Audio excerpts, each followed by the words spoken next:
What's up, tribe? How you guys doing? Go ahead and hit that subscribe button. I hope you like this video. This is your review for the Real Housewives of Atlanta season 12, episode 13. So, I feel like we waited 2 weeks for this, and it didn't really give me nothing.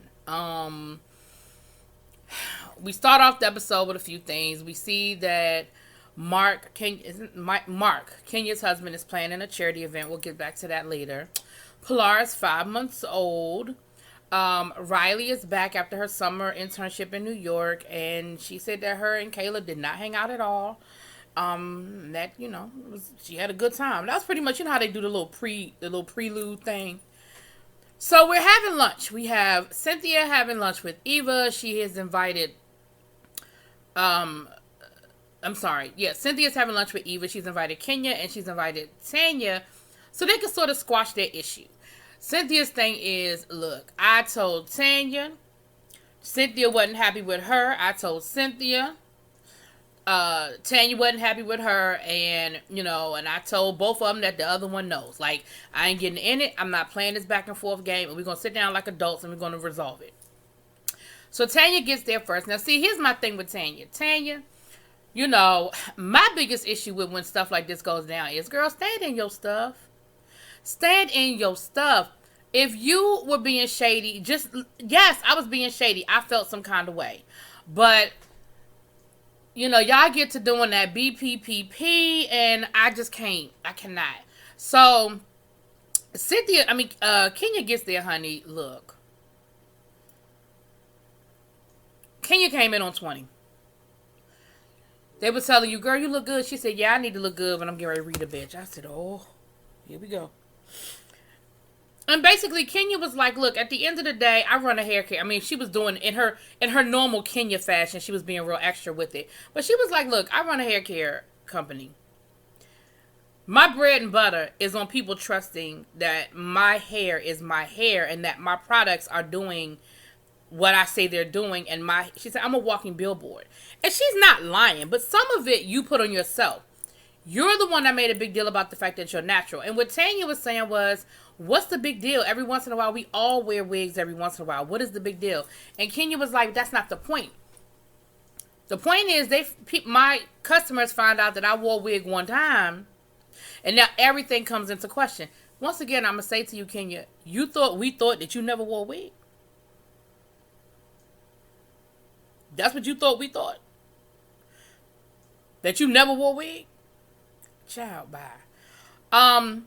Tanya tried to bring in what happened at Marlo's wig event, and Kenya was like, we're not bringing Marlo. That don't have nothing to do with it. Let's come back here with us. I trusted you to do something for me, and you tried to embarrass me with it. And you know what, y'all know I don't like agreeing with Kenya, but that's exactly what Tanya did. Tanya was mad about Kenya being shady, and she decided to use that as a time to be shady back at Kenya.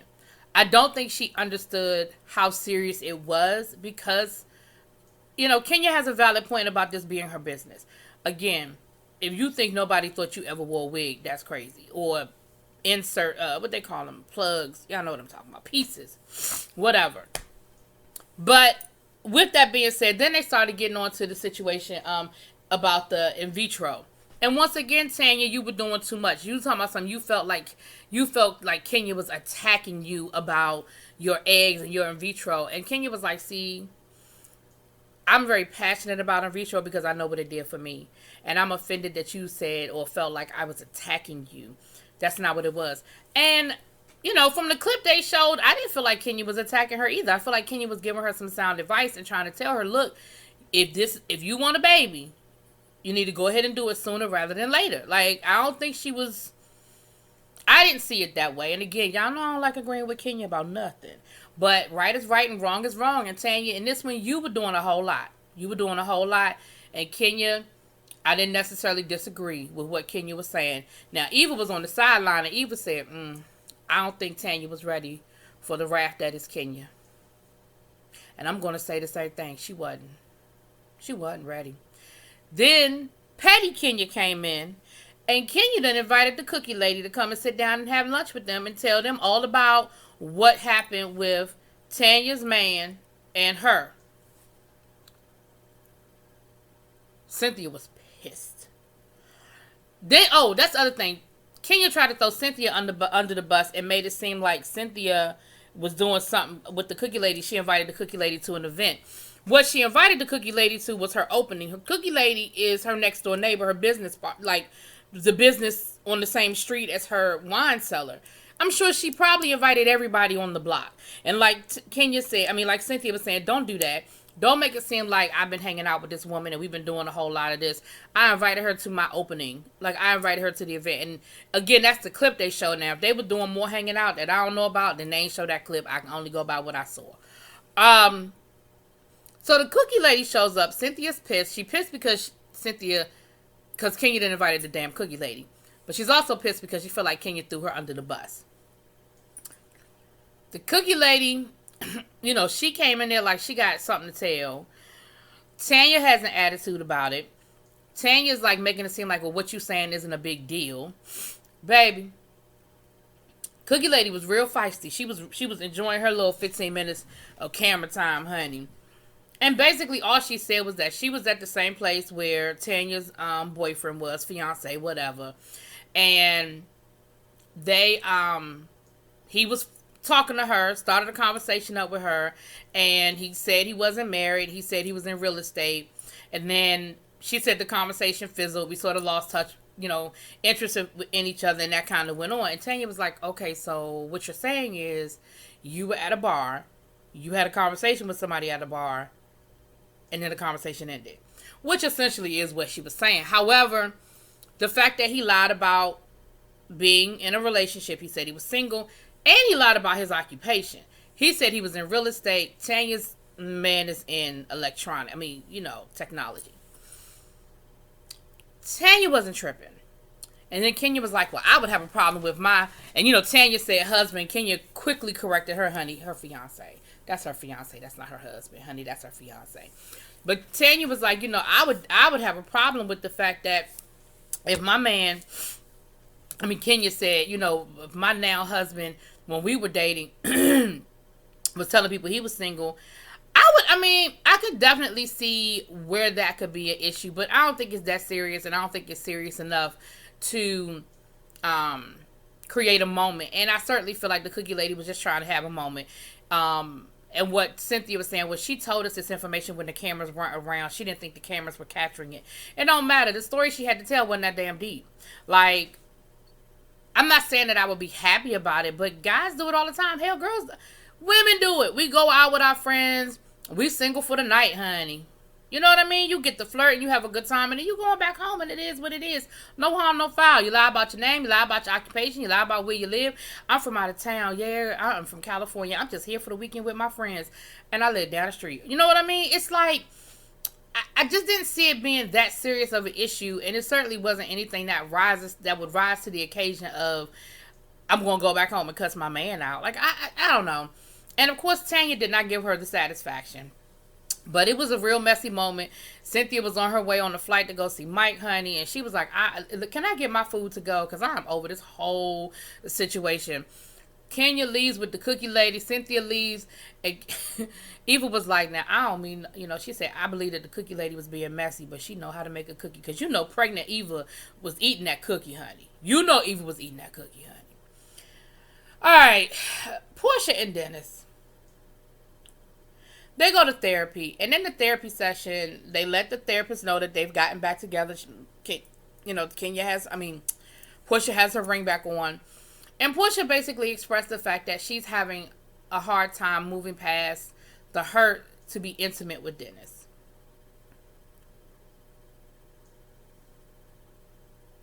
I found that interesting because I feel like she told us that they have been intimate. So I don't know if she's being intimate because she feels like she has to be. Because she did mention some of that where she was like, I feel like if I'm not intimate or I make him feel like he going to have to wait a while, then we back where we started, and he's out there looking for satisfaction somewhere else. Here's what I'm going to say to that. I feel like y'all weren't ready to get back together. It's okay to say, I want to work on our relationship, and I want to be with you because I love you. and not jump right back where we were. Y'all weren't ready to go back to where y'all were. Y'all weren't ready for that. Let him stay wherever he been staying. You stay in your house. Date again. Have a date night. Go out with the family. Take, Pilar out to the park or wherever y'all go together. And then let her stay home with your mom and y'all have date night. And at the end of date night, you go home and I go home. And let's build back up to being ready to be in a relationship with each other. You know what I'm saying? And I really think that's what it boils down to.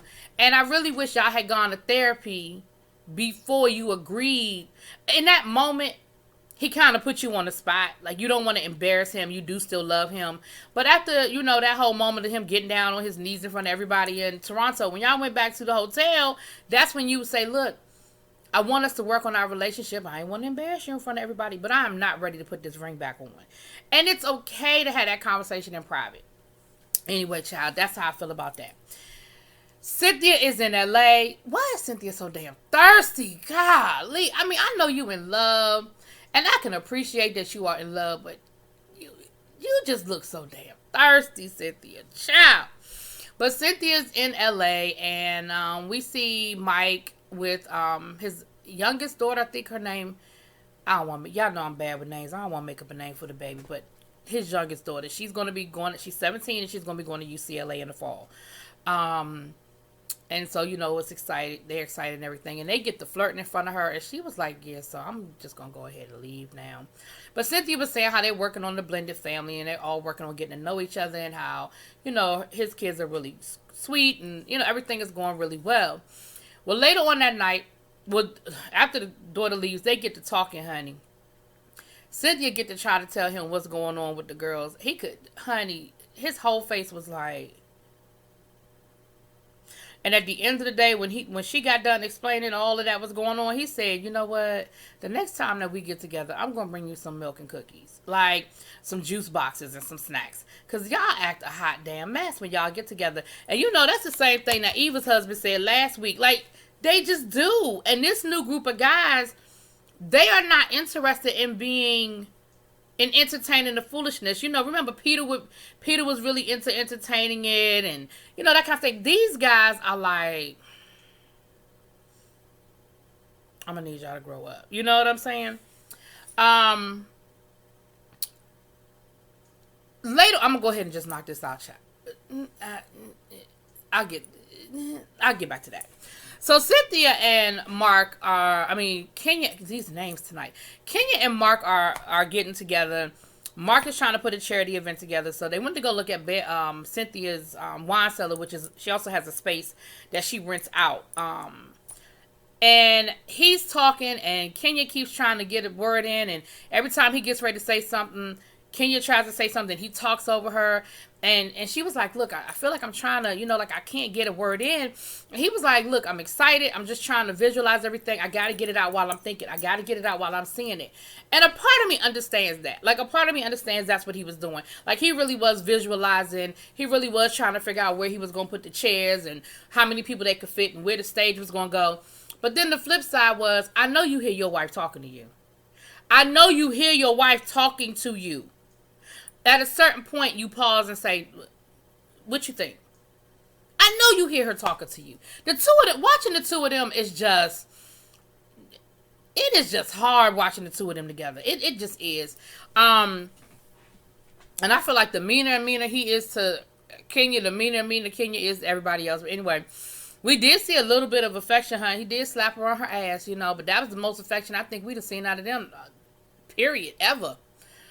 They end up calling, Mike is going to host the event, and they end up calling Mike, and he trying to set up a guy's night out with Mike, and Kenya trying to turn it into a couple's night, and he was like, nah, we're going to leave the ladies at home, and Kenya was like, you don't get to leave the ladies at home, and Mike was like, Mark was like, yeah, we're going the guys going to hang out, and Kenya just kept interrupting, saying, nope, it's going to be all of us, and I'm just like, I think he made it real clear that he don't want it to be all of y'all. And I get it that they're in a long distance relationship. So when he's in Atlanta, Kenya's thing is your focus should be spending time with me, spending time with your daughter. I 120% understand that. The flip side of that though is, ain't nothing wrong with a guy's night every once in a while. Like, it's okay. Let them go hang out and have a good time. Shit, ain't nobody. That's me. I don't know. I don't care. So, back out to California. Mike decides to have like a little friends night. You know, he's inviting all his friends over, whatever. The majority of his friends are women. And then they proceed to have this conversation about pretty much how much of a womanizer Mike was, and how if Cynthia had met him, 2 years previous or 3 years previous, that, things probably wouldn't be working out because he just was a player and he was just out there doing his own thing. And he was very open about how he, cheated on his former wife, both of them, and how he just wasn't a good guy. And his daughter was sitting there while they were having this conversation, the 17-year-old. And I'm thinking to myself, and he even said, oh, well, we've talked and, I've apologized and basically he was like, she knows that I was an asshole to her mom and I've apologized for it. But that doesn't mean she wants to hear it. That doesn't mean she wants to hear you talk about in a group full of people how you cheated on her mom. Like, I just think that was a very insensitive thing. And he just kept going and kept going. And it wasn't like he mentioned it like, yeah, I made some mistakes in the past and I'm trying to do better now, and moved on. He just kept going and going. And finally the little girl got really upset. And she was, you could tell she was visibly upset. And he told her, oh, Kayla, you know what? We talking about some adult things. You should go on up to your room. You should, first of all, she didn't need to be there to begin with. That was an adult situation from the word go. There wasn't any reason for her to be in that room, period. It was you, your friends, your fiance. That just wasn't the environment, in my opinion, for all of them to be together. So she goes upstairs and she's upset. And then Mike realizes, I guess he realized he really put his foot in it. And so he tells his friends, basically, we shutting this down. Y'all can see y'all way out. Y'all know where the door is. Clean up on your way out. And I'm going to go talk to my daughter. And he takes Cynthia with him. And Cynthia says, look, I don't need to go in there. Like, you might need to have a conversation with her by yourself. I'm good when I'm not upset. And he was like, well, no, let's ask her, So he knocks on the door. He asked if he could come in. And she told him he could come in. And then he said, can Cynthia come in? And it was like a long pause. See, I feel like Cynthia should have just excused her. And I'm not blaming Cynthia. But I feel like Cynthia should have said, no, don't worry about it. And went on about her business. Went and made sure the guests got out okay while they were upstairs talking. But Cynthia did end up going in there. And basically the girl was just really upset. Like, she was crying. Like, you could hear her. She was crying. She was really upset. And I think she might have told him she wanted to be alone because they ended up leaving, saying, okay, you wanted some time alone. Okay, we're going to give you some time alone. And Mike was just saying, he knew he had put his foot in his mouth. Like, he was very apologetic and he knew he had done it, But it was just weird that it didn't occur to him before it got to that point that wasn't an appropriate conversation. But maybe he thought she was 17 and she was over it. I don't know. And then it was like a little scene with Candy and Todd. They're getting the room ready for the baby. Candy's talking about she's been auditioning for some acting roles and she doesn't want to really speak on it because she doesn't want to jinx it. The room that they're using for the baby is Kayla's room. And of course, Kayla moved to New York. So Candy was like, did you tell Kayla we getting ready to start boxing her stuff up? Like, was that an issue? And he said, no, I didn't say anything because we were having a good conversation and I just wanted to have a conversation, a no drama conversation. I didn't want it to be no issues. I didn't want it to be a problem. And she said, you know what? That was probably a good idea, And so there was that. And that was pretty much it. This episode didn't really give me a whole lot, y'all. It didn't really give me a whole lot. But I guess we get this the calm before the storm. I guess they got some stuff on the horizon, honey. Anyway, y'all let me know what y'all think. Drop it in the comments. Peace. Oh, child, you know what I did forget? We find out that Todd and Candy's mom are not getting along anymore. That was important. I'm sorry, y'all. I did forget that part. It seems as though Candy's mom and Todd, that they were having conversations about estates and leaving the will. And, Candy said things were getting worse. Things had seemed to be getting better between her and Todd.